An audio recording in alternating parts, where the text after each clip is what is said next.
Hello everyone, আসসালামু আলাইকুম। আশা করি সবাই অনেক বেশি ভালো আছেন। আলহামদুলিল্লাহ, আমিও ভালো আছি। আজকে আপনাদের জন্য নিয়ে এসেছি খুবই টেস্টি শাহি জর্দা। তাহলে শুরু করছি। এখানে আমি নিয়ে নিয়েছি 250 গ্রাম বাসমতি চাল, চিনি, মোরব্বা, কাজু, পিস্তা, কাঠবাদাম, কিশমিশ, অরেঞ্জ জেস্ট, অরেঞ্জ জুস, এলাচ ও দারচিনি।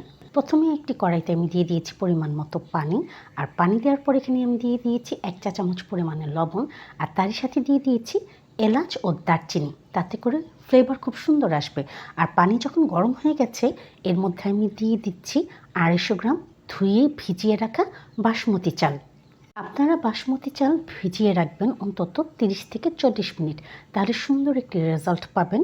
কারণ এই চালের লেন্থ তখন খুব সুন্দর করে বেড়ে যায়। আমার চাল যখন 80% কুক হয়ে গেছে, আমি তখন এই চালগুলোকে স্ট্রেন করে নিচ্ছি। এবার একটি কড়াইতে আমি দিয়ে দিচ্ছি পরিমাণ মতো তেল।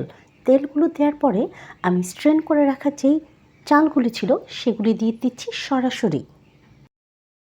এরপর এখানে আমি ইউজ করেছি 350 গ্রাম পরিমাণে চিনি। আপনারা যে যেমন পরিমাণে মিষ্টি খেতে পছন্দ করেন সেই পরিমাণে চিনি ইউজ করে নেবেন। চিনি দেওয়ার পরে কিন্তু এখানে পানি ছাড়তে থাকবে, তাতে করে ভয়ের কিছুই নেই। Please subscribe to my channel and press the bell icon, তাতে করে নোটিফিকেশনটি সবার আগে আপনার কাছেই যাবে আর ভিডিওটি সবার আগে আপনি দেখতে পাবেন। এবার এখানে আমি দিয়ে দিচ্ছি 2টো অরেঞ্জের জুস। অরেঞ্জ জুস দেওয়ার পরে আমি চালের সাথে খুব ভালো করে মিশিয়ে নিচ্ছি।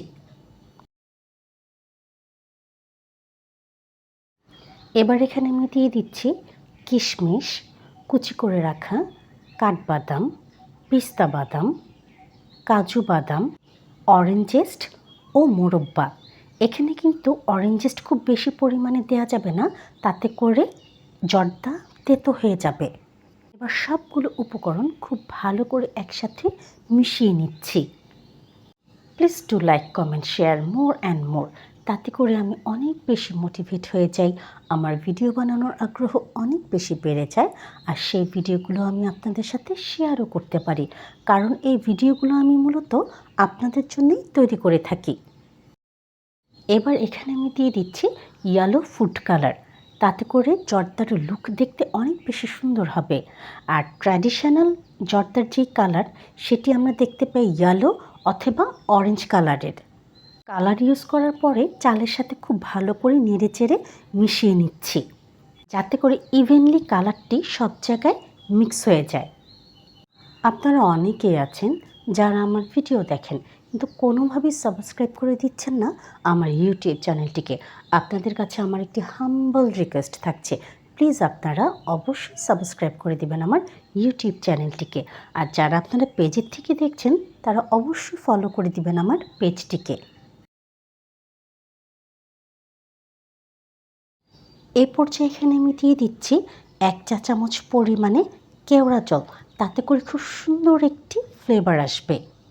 যেহেতু আমি এখানে বাসমতি চাল ইউজ করেছি, তাই আমি খুব বেশি নাড়াচাড়া করব না, তাতে করে আমার চালগুলি ভেঙে যাবে। আমি দমে বসিয়ে রেখেছিলাম। আর ফাইনালি এখানে আমি দিয়ে দিচ্ছি 2 টেবিল চামচ পরিমাণে গুঁড়ো দুধ, তাতে করে টেস্ট খুব ভালো আসবে। আপনারা চাইলে এখানে মাওয়াও ইউজ করতে পারেন। আর মাওয়া বাসায় যদি না থাকে তাহলে তার অল্টারনেটিভ হিসাবে আপনারা এখানে ইউজ করে দিবেন গুঁড়ো দুধ।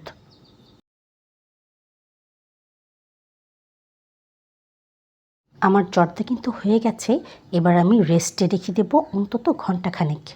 দেখতেই পাচ্ছেন দর্শক, মাশাআল্লাহ কত সুন্দর হয়েছে দেখতে আমার এই জর্দার লুক। আর আলহামদুলিল্লাহ এর টেস্ট ছিল অসাধারণ। যদি আপনাদের আমার ভিডিওটি ভালো লেগে থাকে তাহলে অবশ্যই সাবস্ক্রাইব করে দিবেন আমার এই ইউটিউব চ্যানেলটিকে। ধন্যবাদ সবাইকে সাথে থাকার জন্য।